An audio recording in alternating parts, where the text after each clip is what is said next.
Una advertencia antes de empezar. Los conceptos y descripciones abordadas en este episodio pueden no ser aptas para todas las audiencias. Se recomienda discreción. ¿Cómo aprendiste sobre sexualidad y sexo? En lo personal, en casa, casi no se hablaba de esto abiertamente. A pesar de que mis padres nunca me dijeron que no podía preguntar o hablar al respecto, yo sentía mucha vergüenza y no pregunté las cosas que me hubiera gustado saber. Considero que haber crecido en un entorno religioso tuvo mucho que ver con asociar el placer sexual con vergüenza o con culpa, ya que se nos enseñaba que tener sexo fuera del matrimonio era pecado, por ejemplo. Al empezar mi adolescencia, papá y mamá me regalaron un libro que explicaba los cambios físicos del cuerpo en la pubertad, y cuando se hablaba de sexo siempre era desde un aspecto puramente reproductivo. En mi escuela y colegio, en cambio, las clases de educación sexual que recuerdo haber tenido hablaban sobre la anatomía de los sistemas reproductivos, las enfermedades de transmisión sexual, algunos métodos anticonceptivos, y se reforzaba la idea de practicar la abstinencia hasta el matrimonio. Entonces, mientras crecía, descubrí la masturbación por mi cuenta.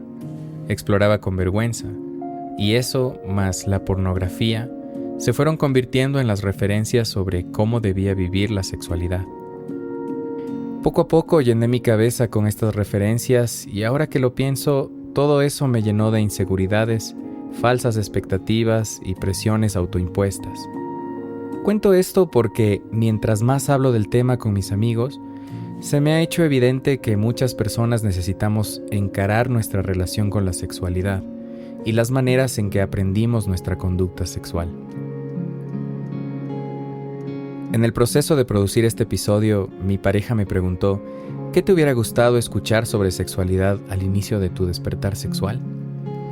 Algo que me hubiera gustado escuchar es que la pornografía está muy alejada de la realidad con respecto a lo que es un encuentro sexual y por qué.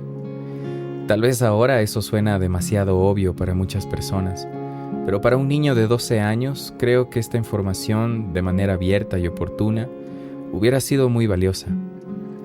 Pero también queríamos saber qué dirían sobre esta pregunta algunos oyentes del podcast. Así que decidimos preguntarles, y estas fueron algunas de sus respuestas. Me hubiera gustado escuchar de alguien que era una elección puramente mía, de que haga este ejercicio de abstraerme de lo que hacen los demás. Que se hubiese hablado más abiertamente. Los sentimientos y sensaciones en relación a la sexualidad. Que la sexualidad es algo que se va descubriendo, que no es como se ve en internet. Muchas cosas desde la parte incluso afectiva, los privilegios, el cuidado que hay que tener con la misma pareja o en general con uno mismo. Estas son algunas de las mismas cosas que pasan por mi cabeza. Son dudas que, como hombre, no siempre son fáciles de conversar abiertamente, por el tabú que hay sobre el tema. En especial porque a veces pareciera que hemos aprendido a vivir nuestros encuentros sexuales como si se tratara de cumplir con un guión: erección, penetración, eyaculación. Pero la sexualidad es mucho más que eso, y explorarla, enriquecerla y hacerla propia es otra forma en que podemos construir nuestra masculinidad.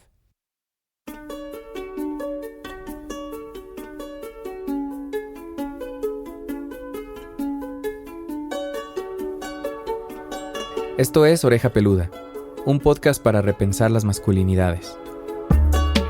Hoy vamos a hablar de sexualidad y cómo puede ser uno de los aspectos más importantes para tener una relación más sana con nosotros mismos y con las demás personas. Yo soy Daniel Pérez. Antes de empezar, es importante aclarar algo que podría parecer obvio, pero no lo es. La sexualidad y el acto sexual no son lo mismo. Al hablar de sexualidad, estamos hablando de un sistema propio y complejo, en el que se entremezclan la biología, el deseo y las imposiciones socioculturales. Se construye en torno a nuestra capacidad de sentir placer y nuestra búsqueda de satisfacción sexual. Y como parte de esto está el acto sexual o el encuentro sexual. La sexualidad humana atraviesa todo. Ella es Saraí Román, de Cali, Colombia. Saraí es coach en sexualidad consciente, terapias tántricas y sexualidad somática. A través de su trabajo ha tenido la oportunidad de acompañar a muchos hombres en procesos terapéuticos y profundizar en el área de la sexualidad masculina. Desde su experiencia, ha visto cómo la sexualidad integra muchos aspectos de la vida de una persona, porque nuestra conexión con el placer determina nuestra conexión con muchas otras emociones. Somático significa el lenguaje, las sensaciones y la información que el cuerpo integra, y pues obviamente el cuerpo integra de miles de formas que muchas veces ni las conocemos. Lo que más conocemos es cuando nos dicen que tenemos alguna infección, inflamación, psoriasis o algo así. Dice, es que el estrés lo somatizo así. La gastritis es por el estrés. Entonces, en la sexualidad, el miedo, la pena, la vergüenza, el desconocimiento se somatiza también de muchas formas. Esta conexión entre nuestra experiencia sexual y la memoria de nuestro cuerpo es la base del trabajo que realiza Saraí en sexualidad somática, o Sexological Bodywork en inglés. Está basada en tradiciones taoístas y uno de los pioneros en desarrollarla fue el sexólogo Joseph Kramer en Estados Unidos en la década de los 80, en medio del boom del SIDA, cuando las personas vivían con mucho miedo de sentir placer y relacionarse. Ahora es una terapia que ha ayudado a muchas personas alrededor del mundo a conectarse de una manera más profunda con sus emociones, su experiencia del placer y el conocimiento de su cuerpo. Con este conocimiento podemos autogestionarlo, crear espacios mucho más humanos, suaves, amorosos y no tan castrantes, con tanto miedo y con tanto tabú de aceptar nuestra naturaleza erótica como parte integral de nuestra evolución y nuestro desarrollo en todos los niveles. Pero entender mejor nuestro cuerpo y llegar a este conocimiento de nuestra sexualidad es todo un proceso, uno que muchos deciden seguir y que comienza por reconocernos. Creo que estamos en un tiempo en donde muchas personas que nos reconocemos varones nos hemos sentido movilizados por urgencias en torno al papel que estamos jugando los varones en nuestra sociedad. Él es Pablo Mas, vive en Córdoba, Argentina. Es comunicador y se encuentra realizando un posgrado en sexología. Me dedico hace varios años ya a organizar encuentros de varones, de masculinidades, como a mí me gusta decir, tensionando lo heredado y lo posible sobre el reconocernos varones. En estos encuentros de varones, Pablo propone una búsqueda constructiva y autocrítica, salir de la culpa e ir a la responsabilidad y la inspiración de que el repensar la propia masculinidad no tiene que ver con destruirla, sino con enriquecerla. Y eso tiene que ver también con dejar atrás formas violentas de ser en el mundo, ¿no? Entiendo que muchos varones sentimos que hemos heredado una carcasa vacía de masculinidad. A muchos varones hoy nos está pasando esto. Y creo que parte de este vacío de la masculinidad que aprendimos, que nos propuso esta cultura, tiene en algún punto que ver con nuestra relación con la violencia, con nuestra relación con el consumo de cuerpos, con el consumo del planeta, con el consumo de todas las chatarras de este sistema, ¿no? Y la sexualidad, menciona Pablo, tiene el poder de transformar nuestra relación con estos aspectos. En la sexualidad está esa invitación a llenar de sentidos un aspecto de la vida, a llenarlo de placer, a llenarlo de investigación, a llenarlo de juego, y al mismo tiempo hacer un trabajo necesario para con nuestra sociedad. Porque las peores violencias machistas, las peores violencias, creo, tienen que ver con la sexualidad. Porque la sexualidad que hemos aprendido está muy ligada a la fantasía de la pornografía, a demostrar nuestra hombría a través de la virilidad y a la idea violenta de que quien penetra es quien domina sobre otros cuerpos. Hemos aprendido de una manera tan distorsionada que creemos que podemos tomar el cuerpo de otra persona cuando nos plazca, sin darle importancia al consentimiento, el cual debe ser siempre la base más importante de cualquier encuentro sexual. Y en la manera en que se manifiesta la sexualidad en nuestra sociedad, se ven expresiones de violencia diariamente, como mentir para tener sexo sin condón, o divulgar y compartir fotos y videos íntimos de mujeres sin su consentimiento. Esto es a lo que se refería Pablo al decir que trabajar en nuestra sexualidad es hacer un trabajo necesario para con nuestra sociedad, En este sentido, un primer paso es reconocer que la sexualidad que hemos aprendido está llena de desinformación y de problemas, como la frustración, por ejemplo. Entiendo que la sexualidad que aprendimos muchas veces nos llena de frustración. Hemos construido una sexualidad llena de cargas, de objetivos, de mandatos, de formas. Y toda esta búsqueda de cierta sexualidad perfecta, desde el deber ser, nos llena de frustración. Esta idea de lo que debe ser nos enfrenta con estándares muy poco realistas que nos llenan de presiones, como preocuparnos del tamaño de nuestro pene o pensar que nuestro deber es demostrar que podemos mantener una erección, o vivir todos los encuentros sexuales como si fuera una sola coreografía, sin espacio para explorar. Pablo me explicó que estas presiones y esta frustración terminan proyectándose en nuestra conducta sexual. Primero, limitando nuestra relación con el placer, porque estamos tan preocupados de tener un buen desempeño como si se tratara de un test, que muchas veces ocurre en situaciones como una pérdida de la erección, y nos frustramos incluso más. Y luego, nuestra conducta sexual también se llena de violencia hacia nosotros mismos y hacia las demás personas, porque empezamos a exteriorizar la frustración de maneras poco saludables. Entonces, Pablo me compartió una pregunta que le hizo su pareja hace algunos años y que él ahora usa en sus talleres. ¿Qué eyaculas cuando eyaculas? ¿Qué eyaculas cuando eyaculas? Para Pablo esto fue un disparador para repensar su relación con el placer. Mi relación con mi cuerpo, mi relación con lo automático, mi relación con la soledad. Y darme cuenta cómo buscaba en la sexualidad el alienarme de mí mismo. Buscaba en la sexualidad un escape de mi propia angustia existencial. Me refiero a esto, un día sentirte angustiado, un día sentirte triste, un día sentirte cansado o solo, y muchas veces buscar en la sexualidad ese fármaco. Hablando de utilizar la sexualidad como un fármaco, me explicó que eso tiene que ver con nuestra sociedad y cómo nos hemos convertido en una cultura de la evasión. Todo el tiempo nos estamos evadiendo, todo el tiempo nos estamos drogando de alguna manera. No sé, nos sentimos solos por un instante y rápido agarramos el teléfono para mandarle un WhatsApp a alguien, o abrimos la red social para scrollear ahí un rato, o nos duele algo y nos tomamos una pastilla inmediatamente para que ya no nos duela.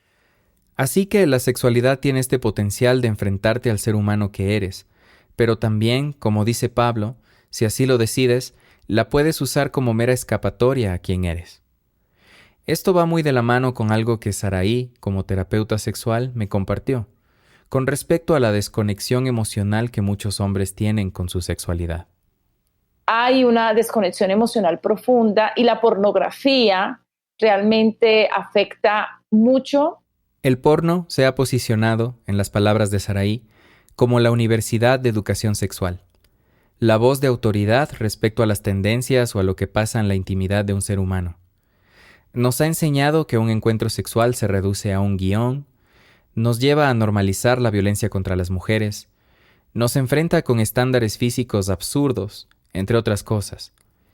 Y la importancia que ha ganado el porno en nuestro aprendizaje sexual nos ha llevado a perder la capacidad de autoconocimiento y de aprendizaje a través de nuestras propias experiencias. Hemos aprendido una forma de vivir la sexualidad en donde el porno ha adquirido ese gran poder de decirnos cómo se vive este aspecto de nuestra vida, ¿no? Cuáles son los roles de género que allí se juegan, cuáles son las características de esos cuerpos, cuál es el lugar de la genitalidad en esos encuentros, qué relaciones de poder intrínsecas hay en torno a cómo vivimos la sexualidad, ¿no? En torno a la penetración, en torno a hacer el constante juego del dominio. Ese entendimiento del dominio sobre otros cuerpos ha llevado, por ejemplo, a que el sexo sea mercantilizado o utilizado como arma de guerra. Además, de aquí se desprende otro problema con esta sexualidad que hemos aprendido, el hecho de que es una sexualidad falocéntrica y coitocéntrica. ¿Qué quiere decir esto? Que ponemos al pene en el centro del placer, en el centro del encuentro sexual. Y básicamente esta sexualidad falocéntrica no solamente es injusta con las personas que no tienen un pene, sino que para quienes sí tenemos un pene, limita tremendamente nuestra experiencia de la sexualidad y nuestro disfrute del propio cuerpo. Porque nos permitimos reconocer el placer solamente en el pene. Que por ahí estamos en un encuentro sexual y nos están acariciando la pierna, el pecho, el cuello, y nosotros queremos con los poderes de nuestra mente que esa mano vaya hacia el pene. Es así que el falocentrismo nos ha llenado de ansiedad y, como dice Pablo, invisibiliza el maravilloso cuerpo que tenemos. El órgano más grande de nuestro cuerpo es la piel. Es una maravilla tener una piel. Este lienzo que nos recubre, ¿no? Que recubre nuestra conciencia y nos permite sentir placer. Además, el falocentrismo nos ha enseñado erróneamente que somos valiosos según los centímetros del pene. Entonces, aún recibo y me preguntan muchos hombres si tienen el pene pequeño. Es una situación que se repite constantemente a pesar de todas la publicidad, los artículos, los libros, las conversaciones. O que somos tan buenos amantes como la dureza de una erección. O que el éxito de un encuentro sexual depende de cómo cumplimos una lista de acciones una vez tras otra. Entonces vivimos los encuentros sexuales repitiendo esa coreografía hasta el hartazgo y a la vez ansiosos porque ciertas cosas sucedan correctamente, entre comillas, de cierta manera. A la vez, continúa Pablo, los varones vivimos la sexualidad con el miedo o desde la inseguridad del desempeño de nuestro pene. Es como si, en sus palabras, la masculinidad se realiza o se destruye en el encuentro sexual. Ahora bien, en esta defensa o destrucción de la masculinidad, si llegamos a perder la erección, a eyacular muy rápido, a no poder eyacular, a sentirnos incómodos con la otra persona, etc., esa identidad masculina se desarma y se lastima.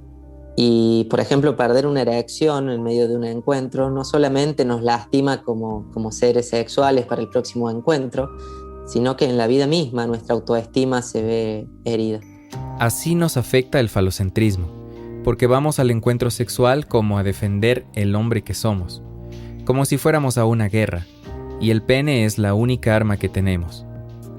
Y cuando el pene tiene todas estas cargas psicológicas encima, y muchas veces tiende a preferir no erectarse o a eyacular muy rápido, ¿no? Por ahí lograste la erección y como estás nervioso de que no se baje esa erección, haces todo rápido y eso se transforma en una eyaculación precoz, etc. Todo esto tiene que ver con el falocentrismo. Todo esto tiene que ver con no saber dar placer y recibir placer y dar y recibir amor con todo lo que somos. Tenemos manos, tenemos piernas, tenemos bocas, lenguas, tenemos espalda, glúteos, perineo, ano. Y si seguimos profundizando, la frustración, la pornografía, el falocentrismo y esa cultura de la evasión a la que se refería Pablo, se manifiestan también en cómo nos relacionamos con nuestro propio cuerpo, a través de la masturbación. Y la forma en que nos masturbamos o nos tocamos o nos damos autoplacer tiene que ver con esta evasión. Hoy la mayoría de varones se masturba con un celular en la mano y los genitales en la otra. Y así es muy difícil conectar con la presencia, así es muy difícil conocer mis procesos de placer, así es muy difícil reconocerme como un ser sexual completo. Esto me llevó a pensar en mi relación con mi cuerpo. ¿Cómo aprendí yo a relacionarme con el placer y con la autoexploración? Reconozco, por ejemplo, que siempre he asociado la masturbación con vergüenza y con culpa. Y Pablo me ofreció una reflexión al respecto de cómo hemos aprendido a relacionarnos con nuestra sexualidad desde la carencia. Y yo estoy ahí en una habitación tal vez un poco oscura, con un celular en la mano y friccionándome el pene a toda velocidad. Y eso por ahí te hace sentir un poco carente, vacío, culposo, hasta patético, porque hemos aprendido que tocarte es de perdedores, es la medalla consuelo de quien no ha conquistado. Hemos aprendido una sexualidad consumista y carente, en la que no somos seres humanos completos válidos solo por ser, sino que hemos aprendido que somos media naranja, pieza de encastre que necesita la otra pieza de encastre para poder sentir placer. Hemos aprendido que el deseo es una carencia, que desear algo es ser carente, ¿no? Es un hueco interno que tiene que ser llenado con algo de afuera. Entonces vamos a un encuentro sexual a consumir a la otra persona. Otro problema con respecto a nuestra sexualidad es del que me conversó Saraí, que es la falta de apertura y de espacios de conversación. Me dijo, por ejemplo, que en nuestros hogares, hablando principalmente de personas de nuestra generación, algunos padres y madres eran más abiertos a hablar de sexualidad, pero desafortunadamente ellos tampoco tenían suficiente información por cómo fueron criados. Y en la mayoría de los casos, madres y padres no eran abiertos a estas conversaciones, lo veían como un tabú. Fuera de eso pensaban que era pena, no se hablaba, nunca se habló. Pues muchos hombres de 50 y pico, 60 años, 70 años, sus primeras experiencias fueron con prostitutas. Y esta falta de apertura para la conversación también ha causado mucho desconocimiento en torno a las diferentes etapas de desarrollo de una persona con pene. Los ritos de paso de las diferentes etapas del hombre, ¿sí? De niño a adolescente, de adolescente a esto, la primera eyaculación es como la menarquia en la mujer. Entonces no hay una conciencia de en qué etapa estás, ¿sí? No hay un espacio de conversación. Entonces la menarquia es el término que describe a la primera menstruación. Pero también hay un término para la primera generación de esperma, la espermarquia. Yo no conocía esta palabra antes de realizar este episodio, y tal vez ustedes tampoco antes de escucharlo. Además, la primera generación de esperma no necesariamente es lo mismo que la primera eyaculación, porque la primera eyaculación no es necesariamente fértil. Es un ejemplo más de la falta de información con la que crecimos muchos varones y personas con pene con respecto a nuestras etapas del desarrollo. Así que, como explicó Saraí, muchos chicos desde pequeños se enfrentan a situaciones y experiencias donde no comprenden lo que sucede porque no conocen sobre las diferentes etapas del desarrollo emocional, mental o neurofisiológico relacionados con la sexualidad. Entonces, no se integran emocionalmente a los procesos. Y esto hace que vayan desconectándose y que repitan patrones sin entenderse muy bien lo que pasa y se lastiman. Y esto puede generar traumas que causan que nuestra relación con el placer, de alguna u otra manera, la asociemos con sentimientos negativos, como lo explica Saraí. Cuando nosotros tenemos pena, miedo, vergüenza, y hemos tenido estas reacciones durante momentos donde hemos vivido situaciones de placer o situaciones eróticas y nuestro cuerpo, en vez de sentirse seguro, ha respondido con defensa. Entonces nuestro sistema neurobiológico libera unas endorfinas y crea una memoria que nos queda allí relacionando placer con miedo, placer con pena. Esta memoria que genera el cuerpo se graba en nuestro sistema nervioso central de manera inconsciente.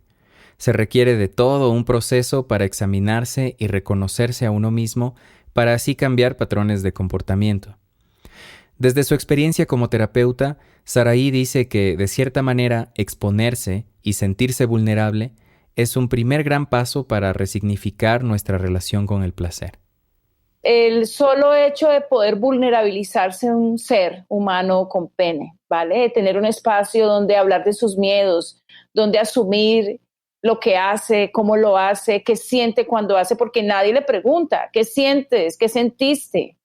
Y en un espacio terapéutico hay esa opción, pues empiezan a autorregularse y a responsabilizarse. Como mencionan Saraí y Pablo, una conexión más profunda con nuestra sexualidad es un factor que puede transformar y enriquecer toda nuestra vida. Ambos me comentaron algunos aprendizajes importantes desde su experiencia de cómo enriquecer nuestra sexualidad a través de algunos aspectos. Uno de ellos, por ejemplo, es darle un nuevo significado a la autoexploración. Una de las prácticas que transforma mucho al hombre es aprender a masturbarse conscientemente. Que ya no lo haga automáticamente, que ya conozca más su cuerpo, que conozca su anatomía, que perciba las emociones mientras lo hace. Esto implica que la autoexploración no esté ligada a la pornografía, a alimentar nuestra búsqueda de placer a través de comportamientos violentos o automáticos. Es súper importante transformar la autoexploración en una instancia de celebración del propio cuerpo y de laboratorio y de aprendizaje para conocer quién soy, acariciar todo mi cuerpo. Recomiendan, por ejemplo, tener sesiones de autoplacer en un espacio seguro, tranquilo y cómodo, con música inspiradora, lubricantes que acompañen. Convertirlo en un espacio de meditación en el que puedas estar presente y conectado con tus sentimientos. Preguntarnos por qué nos tocamos. Vamos ahí a encontrarnos con nosotros mismos, a disfrutarnos o a evadirnos de quién somos. Eso me parece que es realmente un acto de rebeldía, el declararnos seres sexuales completos y el reconocer la completud en la otra persona. Eso nos lleva a empatizar, eso nos lleva a tener relaciones sexuales libres de violencias. El sexo puede sanar o dañar. Y le tenemos miedo porque nos han enseñado que nos podemos enfermar y hacernos mal a través de él. Pero nadie nos dijo que a través de una sexualidad profunda y libre podemos sanarnos como individuos y como sociedad. Esta idea de una reconexión con una sexualidad más profunda no es algo reciente que Pablo o Saraí están proponiendo de la nada. Está basada en técnicas y tradiciones milenarias que vienen del Tantra y del Tao sexual. El Tantra, por ejemplo, es una filosofía y conjunto de prácticas muy antiguas. Que tiene una rama relacionada al budismo, al hinduismo, es de raíz oriental, pero que tiene aplicaciones súper enriquecedoras para nuestro pensamiento de quién somos y cómo queremos vivir. Por ejemplo, una de las prácticas que Pablo enseña en sus talleres desde el Tao es separar el orgasmo de la eyaculación en personas con pene. Es algo que se aborda en el libro El hombre multiorgásmico de Mantak Chia. Que originalmente son técnicas de 4.000 años de antigüedad, del Tao sexual, del Tantra, y que en el siglo XX la ciencia occidental se interesó en investigar y en constatar en laboratorio de que realmente podemos separar orgasmos de eyaculación. Pero es una técnica que se conoce hace 4.000 años. Son herramientas que forman parte de una búsqueda de conexión profunda con la sexualidad y con el placer como fuerzas transformadoras. Como dice Pablo, yo creo que más allá de nuestras creencias, lo rico que traen a nuestros procesos actuales es que son escuelas de la sexualidad que han puesto al ser humano en el centro. Son culturas que generación tras generación han puesto a la educación sexual de las personas jóvenes en el centro del desarrollo humano. Y hay mucho por aprender. Por ejemplo, algo que me explicó Pablo es que el Tantra habla de que la sexualidad es circular y no lineal. Es decir, no se basa en una sucesión de cosas que deben, entre comillas, suceder.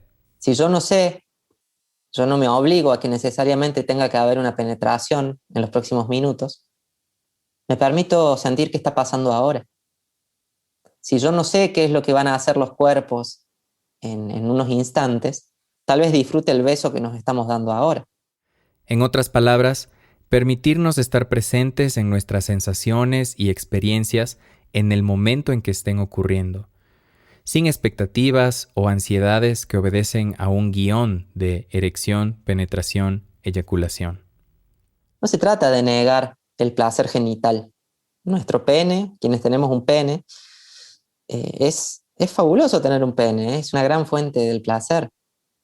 Es una gran tecnología de la naturaleza. No es ni mejor ni peor que tener una vulva u otra genitalidad, pero podemos vivirlo desde el disfrute y desde el conocimiento. Conocimiento de nuestro propio cuerpo, conocimiento de que un encuentro sexual es precisamente eso, un encuentro con otra persona que se basa en el respeto y el placer mutuo. Conocimiento de que la sexualidad es una fuerza creativa. En las palabras de Pablo, ir a un encuentro sexual a repetir fórmulas, a demostrar que sabemos, a friccionar nuestros genitales nada más, nos termina convenciendo de que en la sexualidad nada puede ser creado, que en la vida y en la sociedad nada puede ser transformado. Y si nos convencemos de eso, ¿cuándo contactamos con nuestra creatividad? ¿Y cómo hacemos sin creatividad para inventar otras formas de ser varones? ¿Cómo hacemos sin creatividad para pensar otras formas de ser sociedad? Estas preguntas me enfrentaron con una manera de ver la sexualidad mucho más profunda y enriquecedora de lo que yo aprendí en mi adolescencia. Pero creo que tiene mucho sentido. A lo largo de varios años he ido desaprendiendo y reaprendiendo mucho con respecto a mi sexualidad, y es evidente que me queda todavía mucho por conocer. Fue precisamente como parte de ese camino de aprendizaje y curiosidad que conocí a Pablo en uno de los talleres que imparte y que titula Del porno al autoconocimiento. Yo suelo hablar de esta metáfora, ¿no? De que la sexualidad que aprendimos es una pequeña piscina de 2-3 metros cuadrados y el mar está al lado. Basta ahí como dar un paso y ver qué más hay. Y ver qué más hay solo nos va a enriquecer. Saraí lo comprueba cada día en su trabajo con distintos hombres. Se vuelven hombres mucho más seguros y mucho más tranquilos respecto a su rol específico, genuino, único y mucho más empoderados y amorosos y dulces, que es algo que la sociedad patriarcal pues ha hecho que vayan perdiendo.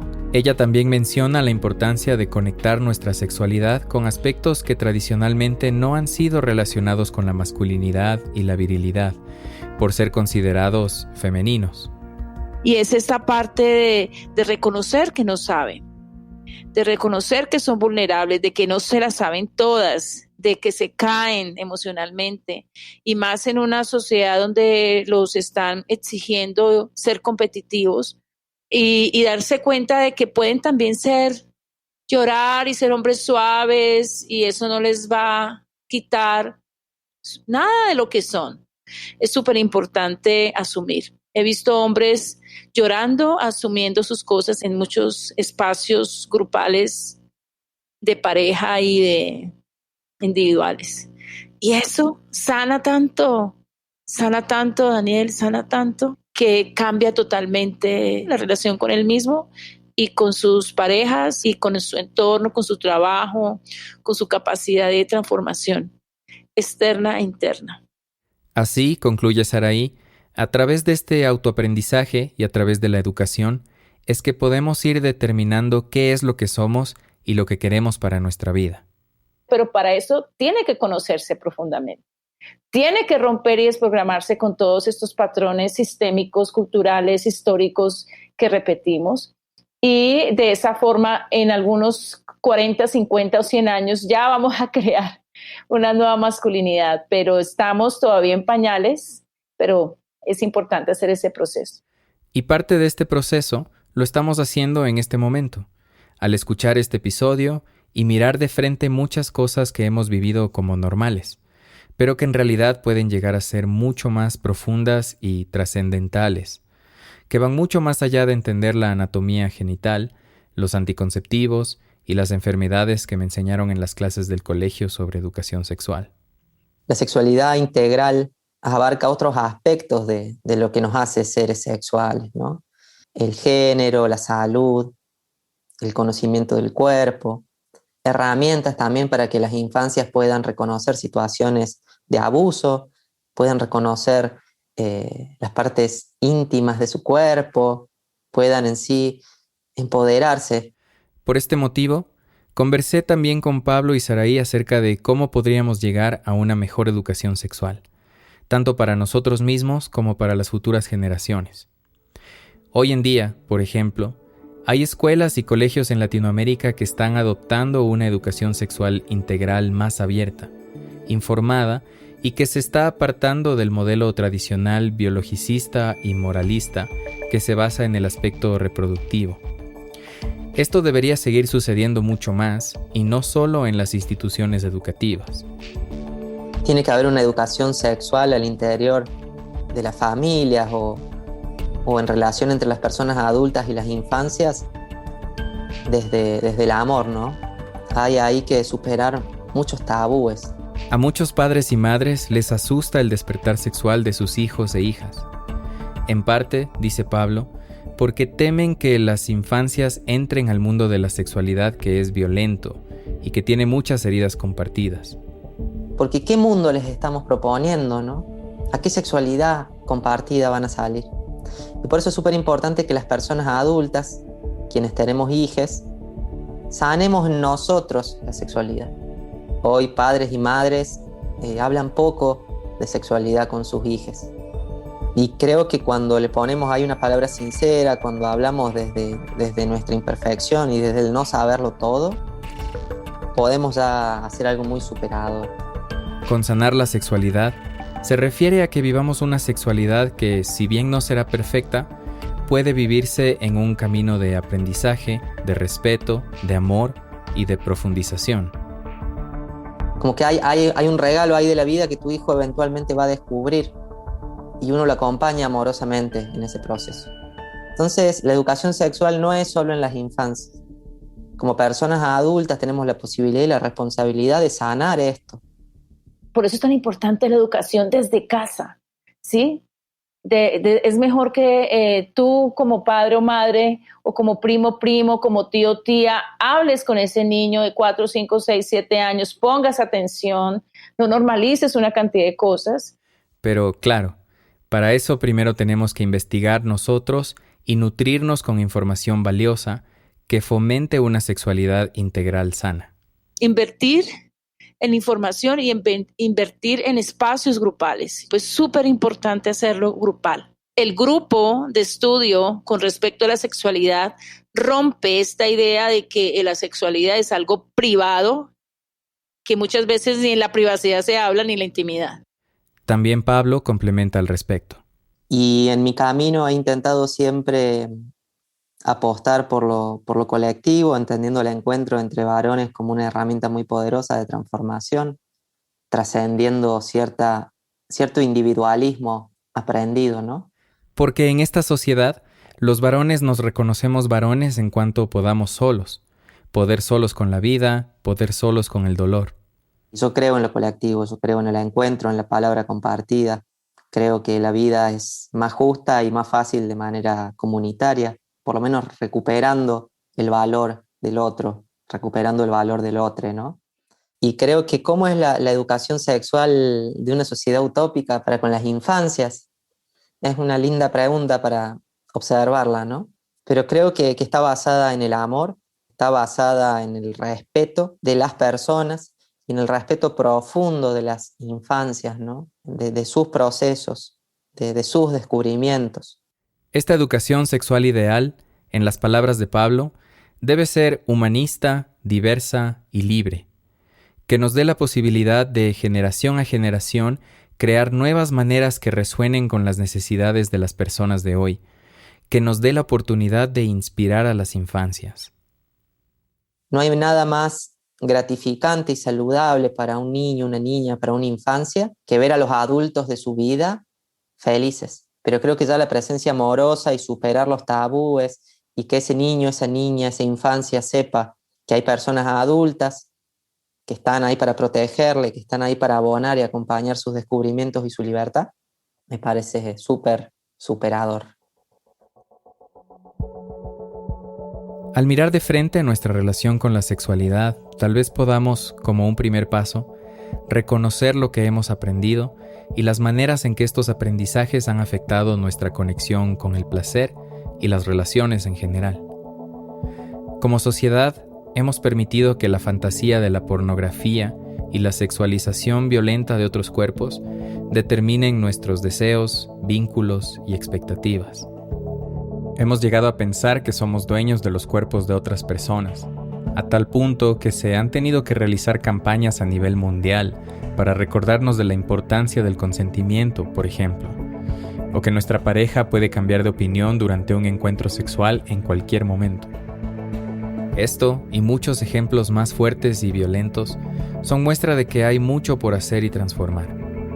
Y no va a ser suficiente solo hablar al respecto. Ahora que hemos exteriorizado muchas cosas acerca de nuestra sexualidad, tal vez nos sentimos expuestos o vulnerables. Supongo que la pregunta es, ¿qué vamos a hacer con eso?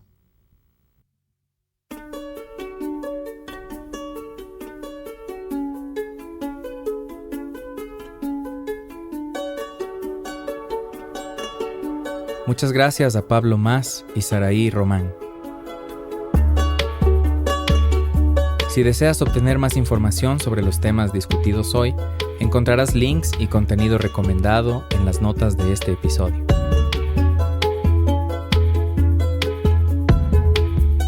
En Oreja Peluda somos Matilde Burbano, Adrián Ceballos, María José Mesías, Talía Novoa Lamar y yo, Daniel Pérez. Este podcast es producido en colaboración con FES Ildis Ecuador, Fesminismos y FES Comunicación, y presentado gracias al apoyo de Next Gen Men. Gracias por escuchar.